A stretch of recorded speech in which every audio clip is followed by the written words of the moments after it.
आज की सेशन में हम लोग बात करेंगे स्टेट पेपर 1 यानी 9 और 10 की बात करेंगे। या तो स्टेट पेपर 2 का भी छात्र और छात्राएं हैं उनके लिए भी अत्यंत महत्वपूर्ण है।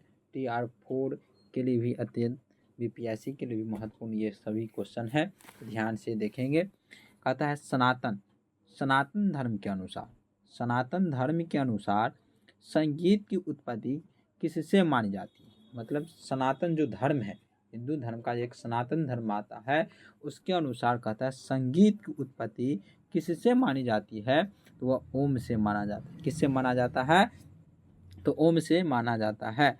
अब है अ उ म का क्या अर्थ होता है ना। पूछेगा उ म का अर्थ क्या होता है संगीत में, तो अ का अर्थ होता है ब्रह्मा, उ का मतलब विष्णु और म का मतलब महेश होता है। इसे सुनिए, अ का अर्थ ब्रह्मा, उ का मतलब विष्णु, म का मतलब महेश।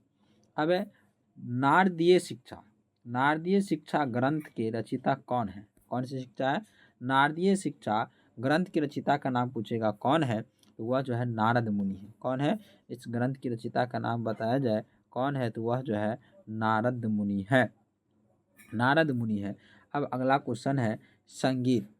संगीत जो है, संगीत में किसे समाहित किया गया है, मतलब संगीत में जो है किसको समाहित किया गया है, तो उसमें गायन, वादन और नृत्य को समाहित किया गया है। पूछेगा क्वेश्चन आपको संगीत में किसे किसे समाहित किया गया है, तो गायन, वादन और नृत्यों को किया गया है।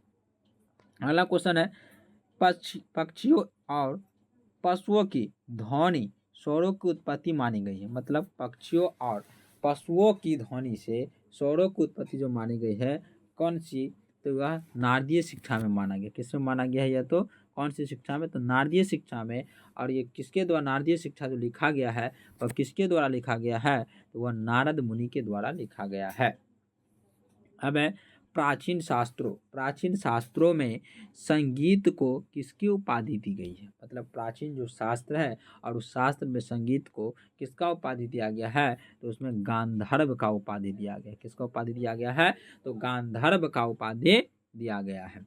अब अगला क्वेश्चन है भारतीय संगीत किस काल में कर्नाटिक और हिंदुस्तानी संगीत में विभाजित हुआ,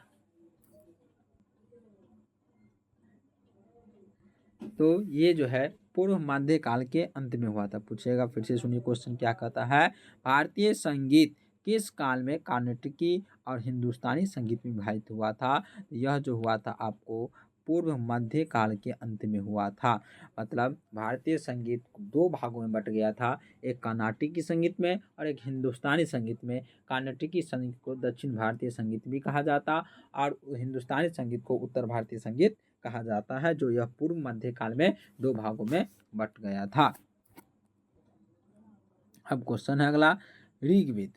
ऋग्वेद की गे ऋचाओं से सामवेद के अनुरूप किसकी रचना की गई। मतलब गे का अर्थ यहाँ पर समझिए, ऋग्वेद की गे ऋचा, गे ऋचाओं का मतलब होता है जिसे गाया जाता है उसे गे कहा जाता है। तो ऋग्वेद की गे ऋचाओं से सामवेद के अनुरूप जो है किसकी रचना की गई है, तो वह साम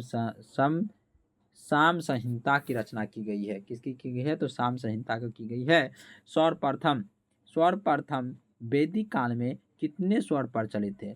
जब वैदिक युग चल रहा था तो उस समय जो है सर्वप्रथम वैदिक काल में कितने स्वर प्रचलित थे, तो 3 स्वर जो है प्रचलित थे। वह कौन कौन थे, 3 स्वर जो थे वह एक उदात्त था, अनुदात्त था और स्वरित था। ये 3 स्वर जो है प्रचलित था।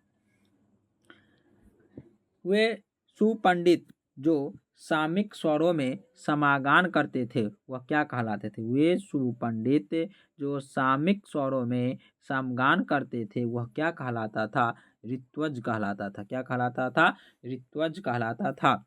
कहता प्रमुख ऋत्वज की संख्या कितनी होती थी, तो प्रमुख ऋत्वज की जो संख्या होती थी वह 3 होता था। एक होता था प्रश्रोता, उद्गाता और प्रतिहर्ता होता था। इसमें सबसे सर्वश्रेष्ठ सर्वप्रमुख जो थे वह उद्गाता को माना जाता था। किसे माना जाता था, उद्गाता को माना जाता था।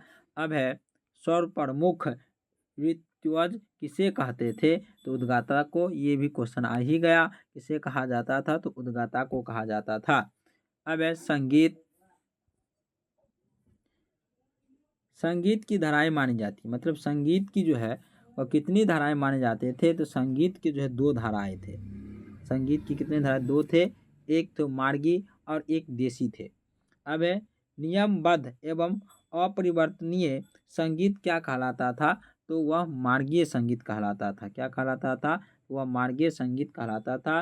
अब है नियमापेक्षात स्थिर और परिवर्तनीय संगीत क्या कहलाता था? चलिए नहीं दिख रहा है, इसको ऊपर कर। तो क्वेश्चन है नियमा क्या है? तो नियमापेक्षताएं स्थिर एवं परिवर्तनीय संगीत का क्या कहलाता था? तो वह आपको देसी कहलाता था। नाट्यशास्त्र। नाट्यशास्त्र की रचना कब मानी जाती है? नाट्यशास्त्र की जो है रचना काल कब मानी जाती है? वह 2री शताब्दी से लेकर 5वीं शताब्दी के बीच में माना जाता है। समुद्रगुप्त। समुद्रगुप्त जो थे वह वाद्य यंत्र बजाते थे, मतलब समुद्रगुप्त जो थे वह कौन सा वाद्य यंत्र बजाते थे? तो वह बीना बजाते थे। जो बीना जो बजाते थे वह 300 से लेकर 600 ईसा पूर्व की बीच की बात है। और ऐसे एक हिस्ट्री में क्वेश्चन आता है, जो समुद्रगुप्त जो पैसा निकाले हुए थे उस पर संगीत बीना का चित्र था। इससे समझ में आता है कि उस समय समुद्रगुप्त जो थे वह संगीत प्रेमी भी थे। अब बृहदेशी। बृहदेशी जो है, बृहदेशी पुस्तक की रचना काल है ना, बृहदेशी पुस्तक का रचना काल जो माना गया है वह क्या है? तो 6ठी शताब्दी से लेकर 6ठी शताब्दी के बीच माना गया है। इसका रचनाकार किसने किया है? तो मतंग मुनि ने किया था। बृहदेशी पुस्तक का रचना किसने किया है? तो वह मतंग मुनि ने किए हैं। अब है जाति गायन। जाति गायन क्या है? जाति गायन का प्रबंध गायन के रूप में विस्तार किस ग्रंथ में मिलता है? इसका जो में संगीत रत्नाकर में मिलता है, जो 13वीं शताब्दी में हुआ था।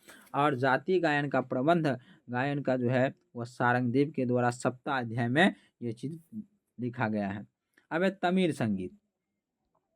तमिल संगीत का विकास जो है वह किस काल में हुआ है? तो तमिल संगीत का जो विकास हुआ था वह 3री शताब्दी ईसा पूर्व में हुआ था।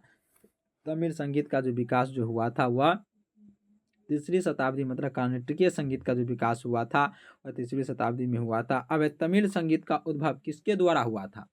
तमिल जो संगीत था उसका जो उद्भव हुआ था वह किसके द्वारा किया गया था? तो अगस्त मुनि और उनके शिष्य के द्वारा किया गया था। तमिल संगीत का जो उद्भव किया गया था किसके द्वारा?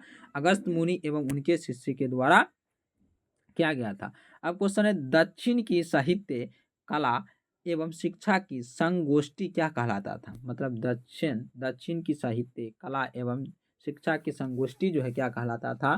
तो वह संगम कहलाता था। क्या कहलाता था? तो यह आपको जो है संगम कहलाता था। क्वेश्चन है तमिल का जो महाकाव्य, तमिल का महाकाव्य किसे कहा जाता था? तो तमिल का महाकाव्य है ना, महाकाव्य पूछा जाता है जो किसे कहा जाता था? तो वह चिलपदिगारम को कहा जाता था। चिलपदिगारम को कहा जाता था, तमिल का महाकाव्य कहा जाता था। तमिल संगीत में मुख्य सप्तक को क्या कहते थे? तमिल संगीत में जो मुख्य सप्तक हुआ करता था, मुख्य सप्तक को जो है क्या कहा जाता था? तो पन्न कहा जाता था। क्या कहा जाता था? पन्न कहा जाता था।